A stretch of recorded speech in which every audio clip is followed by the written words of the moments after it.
have in the studio Dr. Iwot Ndeayo, a medical practitioner and executive secretary, FCT Primary Healthcare Board. Welcome to the show. Thank you so much. I'm sorry if I didn't pronounce your name correctly. No problem. It's fine. Probably 26 letters. Okay, so let's start with the first question. Now, what was your reaction when you learned the WHO's approval of the vaccine? Yeah, it was a cheery news, and believe everybody out there should be very happy for this development. It's a long-awaited breakthrough in malaria, in the fight against malaria. Okay. Now, let's talk about the availability, of the vaccines to Nigerians. Do you think it's going to be readily available, just like the COVID-19 vaccine we're having right now? Oh, sure. What permits me to congratulate the Media Trust for this outfit.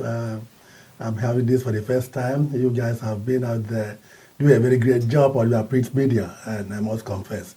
Your support, the AUJ, FCT, supporting the COVID-19 rollout in FCT has been enormous. Thank you. So, but the opportunity I'm having now is not just to talk about malaria parasites and vaccination and control of malaria, but also to deepen our sensitization on uptake and utilization of other vaccines.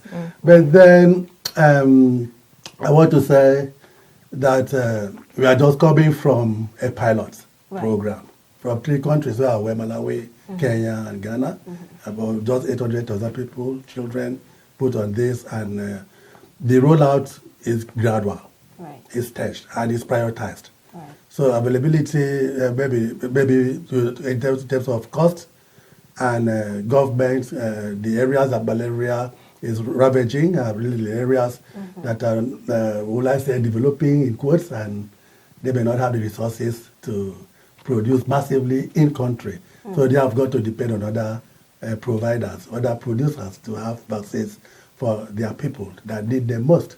And just like any other vaccines that we have in this country, the cost of transportation, of the freighting cost, and the cost of the logistics to make sure that it reaches those that the most need are really the issues. And hopefully, as we progress in the rollout, government must, as a matter of priority, key to this. And this is where partnership is also very great. Remember, the vaccines did not just come from an individual. It was a consortium, of experts, global experts, and Vaccines Alliance. So I cannot see one country, government alone, doing it.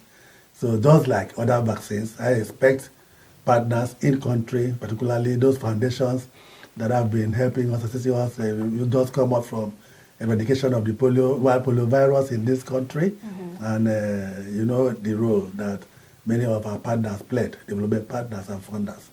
So hopefully this has been on the table for so many years. So partners will key into that.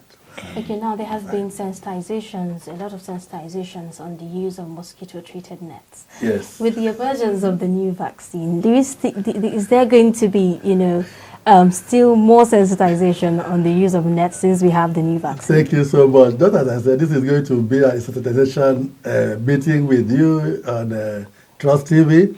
And let me put it this way, that people have to understand the approaches that one must adopt in public health to protect public health. Community health is very important. Now you must understand what are the ramifications of the control measures. And now we are looking at the elimination of the malaria parasites in Africa. And one will not have only one approach. When we were doing the polio, we were doing surveillance, we were doing routine immunization, we were doing focused, and very high quality campaigns. So when it comes to malaria, you have mentioned there was rollback malaria when this net came in, and you agree with me that in this part of the world, that people had the nets. WHO, I think WHO advocated for UNICEF for 2 nets per household. But now what do we have? You may not even have enough of that, the cost of mosquito nets. And even when you have the mosquito nets, utilization. And I can also remember some households living below $1 a day. We're also looking at mosquito. If I buy mosquito nets, I'm giving mosquito nets free, 1,500 in the market. I don't have a kobo. Why can't I sell? So many things happen there, but all the same, all other approaches to control malaria must be in place. Right. Okay. Vaccines are given into your system. So they are priming you against the parasites that have come into you. So there are other ones that will prevent even the bite from the mosquitoes from happening. And there are those other ones that will also prevent the mosquitoes from breeding, in order not to even have the opportunity to be there to bite you. Right. So all those layers of prevention must be in place and highly utilized or observed by individuals, Okay. particularly those who are living in these endemic and high transmission zones. Okay, could you talk to us about the status of the seasonal malaria chemo prevention therapy? What is the status of that? Malaria is not new to anybody in this country. But if we want to even go down to break down the episodes, we are talking about the number of bites an individual in a high transmission zone will experience in a year. You are looking at transmission of the parasites occurring all throughout the year, but with seasonal spikes, just as we have observed. And you are looking at efforts to enlighten people to, when you see we are living in a situation that you are having this scourge of neglected tropical diseases ravaging schistosomiasis, all those diseases that are preventable, putting people down and biting into the pulses of people. And you're having malaria that is almost taken as part of our lives. People would be born with malaria at birth, and they grow up without knowing what good health feels like. And they die with that, without ever knowing how good health is like. Right. Because they came to accept malaria infections as normal. So going forward, the time has come again that we pay greater attention in empowering people to actively understand the parasites and the scourge that has been with humanity, particularly in this part of the world, and Asia and some parts of Central and South America and Caribbeans, so people to know that these are all preventable diseases. And you want to prevent with chemotherapy, the cost is so high that you are looking up to about $200 per episode of treatment. And then we were using chloroquine earlier, and it was very cheap. By that time, with 100 naira so to say, you can treat an adult for malaria. But now with the ACTs and other combinations recommended by the malaria control programs in this country, you see that people cannot afford that, puts it in line with the purchasing powers of our people.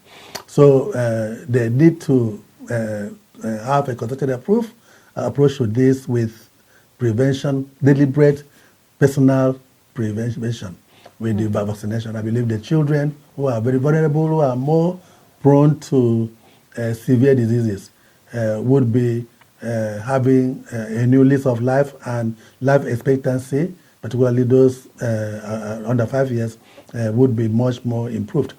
So we have so many chemotherapies that could be applied to as a preventive approach, and in as much as they may be effective for people not coming in, they still need that when you have fever, you're taking Palodrin, you are taking 5-6 particularly for women that are pregnant, but they still come down with the malaria sickness. Right. And so that is why medical practice in the tropics, where malaria abound, or it's really a scourge, high transmission all year round with episodes of spikes. Doctors, medical professionals practicing here should be informed and upgraded, ideology upgraded every time because of the changing pattern of the parasites. Right. Okay, sir. Can you tell us about, let's talk about the protection rate. Its protection rate, that's the vaccine's protection rate. It's quite low at 40%. Should we be worried about that? Yes, that is why we said that one vaccine alone cannot do it. And look at that for about a year of having this vaccine, we expect about 56% protection. Then up to 4 years, 36% protection. These are quite low. But by the time you combine that with sleeping under the mosquito, long-acting insecticidal nets, and then you are also making sure that your environment is kept well, clean and dry, so that you don't have pockets of ponds and puddles that will encourage the breeding places for the parasites or for the mosquito, for the vector. Then you will see that this contribution of the vaccine itself means a lot to the survival of the individual that has been exposed to the vaccination. And this risk we are talking about is even for people that are not sleeping under the mosquito nets. So by the time you combine these other protective, preventive measures, then the proportion of people that will come down with severe sickness or that will even come down with the malaria parasite infection will be much more improved. Okay, now budgetary provisions allocate more money to security, education, and infrastructure. Now, do you think if health is given the needed attention, we can actually eradicate many diseases such as this malaria? You don't have security without health. But health itself is the key to security. The security personnel themselves will also need to be healthy. We want healthy and productive residents of citizens in this country. So by the time we are giving so much to other sectors and little to health, and we cannot do anything in the health sector, those people will just be dwindling in health status, and that security we are looking for. Imagine somebody having the manpower, the man hours that are lost for you having malaria. Some people having up to 3 or 4 episodes of malaria in a year. And you have seen other, just as I talked about the neglected tropical diseases that are also not being taken care of appropriately. These are the parasites that are biting deep into people residents in this country. And if you don't allow the structures and systems that are put in place, not just at the secondary and tertiary, but the primary subsector of health, where the community participation, the community managerial structure for health system management would be put in place. If you don't achieve that, forget about security. Okay. Oh. Now, many will say the discovery of this vaccine should have been here earlier. And earlier you were talking about the dynamics, of the malaria parasite. Could you walk us through some of the challenges? Yes, it was our wish that the vaccines could be here, but remember that we are dealing with a parasite. Right. This parasite, the Plasmodium parasite, is so fluid, so many variants, and they also change even in the course of producing the sickness. Right. So that it became difficult for scientists to people. And remember, this vaccine we are having is only for one type of the parasite. That is the falciparum. No, falciparum is very important. It's the one that is more virulent. Going to the brain, causing convulsions in children under 5 years and killing them, multi-organs involvement. So having a vaccine that will deal with that one is quite good. It's a good start. But remember that we also have others, Plasmodium malaria and Vivax. We have Ovele, and then we have even the... so sorry, I should bulk you with this, the knowledge. So, but then, when you have had the falciparum that would cross the placental barrier, that is the one that will lead to abortion. That is the one that will get to the fetus before the fetus is even born. We have something that is known as congenital malaria. Right. So this is a very key vaccine that we have now. But we still believe that there will be a multivalent, vaccine. That we are going to have others, parasites, that is the other types of the parasite integrated, and we have the polyvalent vaccine that can take care of this, because if you don't do that, you may be dealing with this one, while the other ones will now take precedence. And remember, the mutation of the parasite is very high. And you must also strengthen the quality of treatment. I'm sorry to say. You look at the SCT that we are taking now. That is, some people call Abatem, Coatem, all kind of, all those Atameta-based, Atamecinin-based chemotherapy. The half-life, is 12 hours, but you are expected to give a loading dose on day one. So before it is that the 12 hours comes in, you give the 8-hour dose for the day. What is the treatment? And the second day you can give the 12-hourly dose for another 2 days. But you see, you go to the hospital, they prescribe for you twice a day for 3 days. It will never work because those are like maintenance doses. So the health personnel will also have to update their research, and the clients, people that are down who need help, should also know that you can also read the pamphlet, on this thing, and then you are better informed. So you may not necessarily, if the health personnel has goofed or did not do the needful, and you have gone through the pamphlet, you can now, or the leaflet inside there, you can now ask him, why did you not tell me this? Should I take it this way? And he will come back to remember that he did not give you complete information. Right. So this is part of the issues that we have in chemotherapy, because if you don't give the appropriate dose, the parasite, as I said, can change rapidly. So this will encourage the parasite to even swim inside the chemotherapy and mutate into another variant that the resistance we are talking about can occur. Okay. So now you find out people treating malaria 3-4 times in a month. Yes. That's quite a month. Terrible. Too frequently. Yes. So for people, particularly people in local communities, yes, what are some of these things they can do to protect themselves? Yes, local communities. When we talk about rural areas, villages, that is where this thing is situated.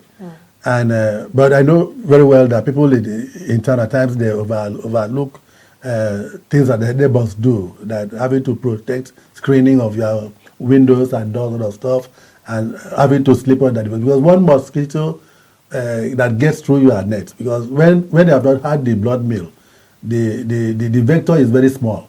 It can go into any very small opening and get into your house. But immediately it starts having the blood meal, it grows and will not be able to go out again. So it remains there to feed on you and other people in the house. But when you go to the villages that you may not have the leisure of going through the standards of public health on housing, the lighting, the ventilation, other stuff, then you see bushes all over, waste management, solid waste. Waste are thrown all over the place and other stuff. So you see people coming up with frequent episodes, and then in that kind of environment, it may not necessarily be malaria alone that will cause the fever. Okay, people living where open defecation is also practical with salmonellosis.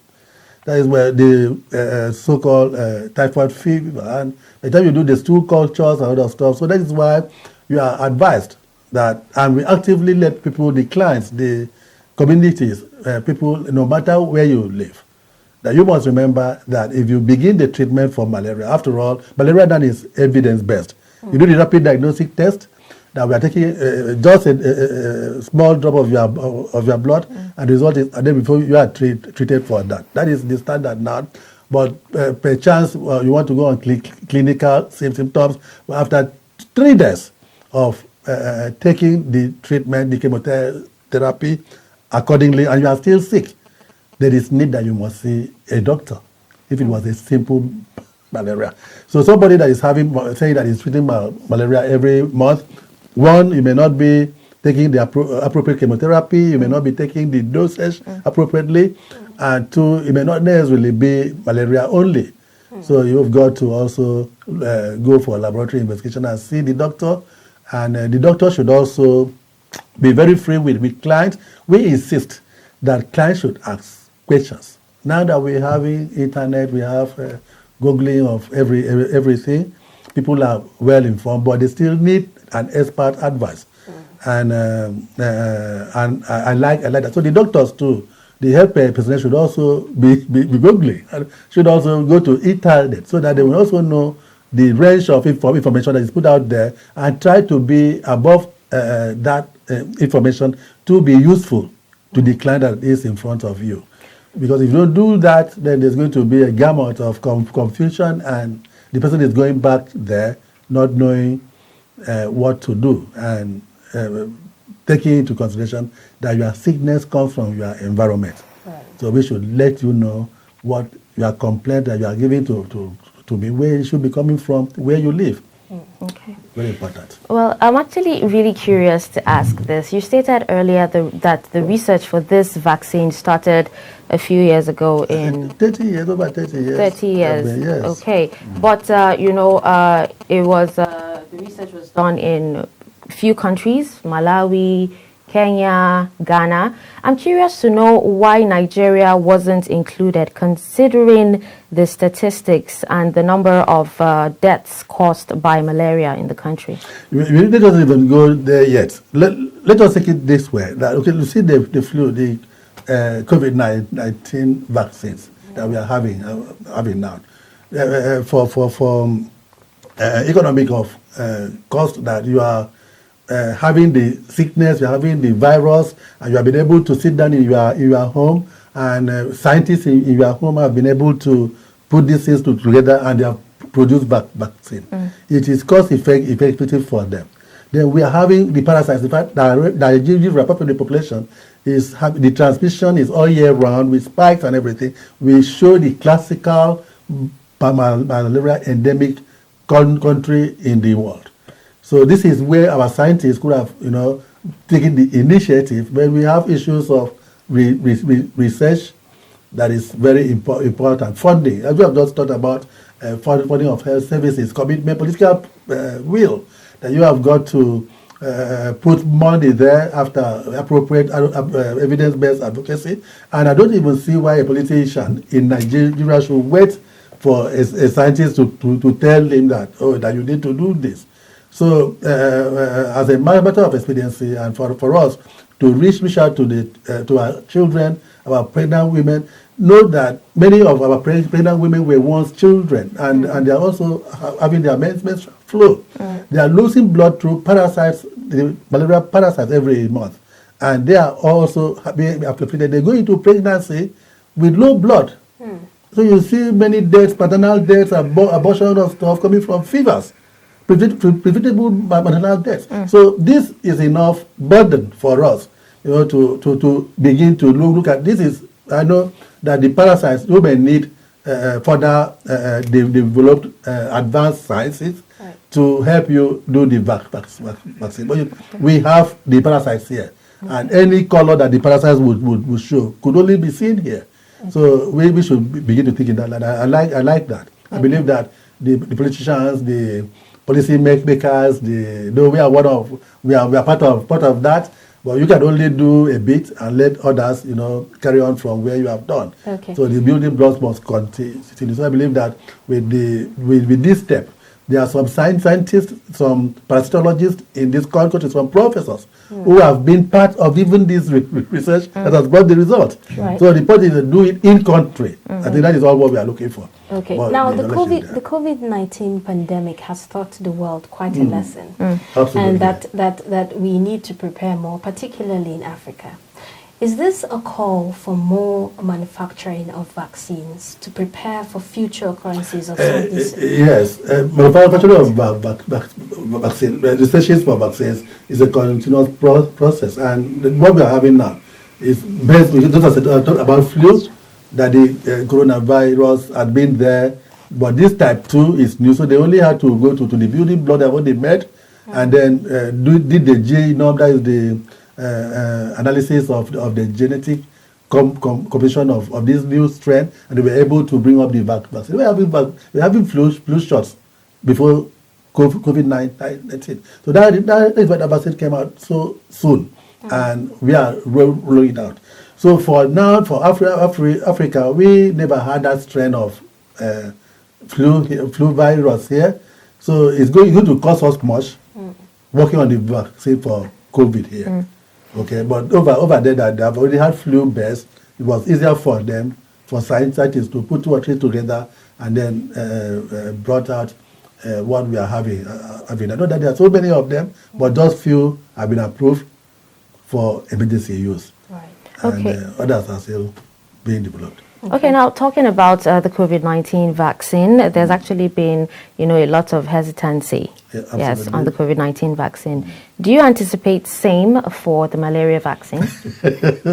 Remember when we were telling people to take the vaccine but the advent of the malaria vaccine is timely. Because people were, government is not doing anything about malaria. When I got this news 5 days ago, I was, look, this is what we have been looking for. Everybody malaria vaccine, everybody malaria vaccine. So I don't see any hesitancy here. And hesitancy in COVID vaccination is becoming obsolete. It's making somebody look weird now. If you say that you're hesitant now, because we were depending on evidence from Europe, Americas, UK, but now we have in-country evidence that this vaccine is safe. Look at, have you been? We have been vaccinated. We have more than 10% of people. The president of this country has been vaccinated. So I was just looking at it that anybody that is going about that telling people not to take the vaccine is becoming obsolete, and I mean, you look like a freak. Right. So it's no more a book. So let us not even talk about that. But for the malaria vaccines, I'm very sure it's a four dose thing at 5 months, 6, 7 months, then a year, at 18 months, then you take the different one. Is expected to give you up to about 4 years protection with the proportion that I said, 56% in the first year, and up to 36% in the by the fourth year. And I believe that is fair enough when you combine it with other preventive with quality chemotherapy. Right. I believe that. Thank you so much for coming on the show, Dr. Iwot Ndeayo, a medical practitioner and the Executive Secretary, FCT Primary Health Care Board. Quite an insightful discussion. I should time. We hope to have you next time on the show. For this opportunity. And I will be available always to come in here, and our partnership should be strengthened. Yes, indeed. Thank you.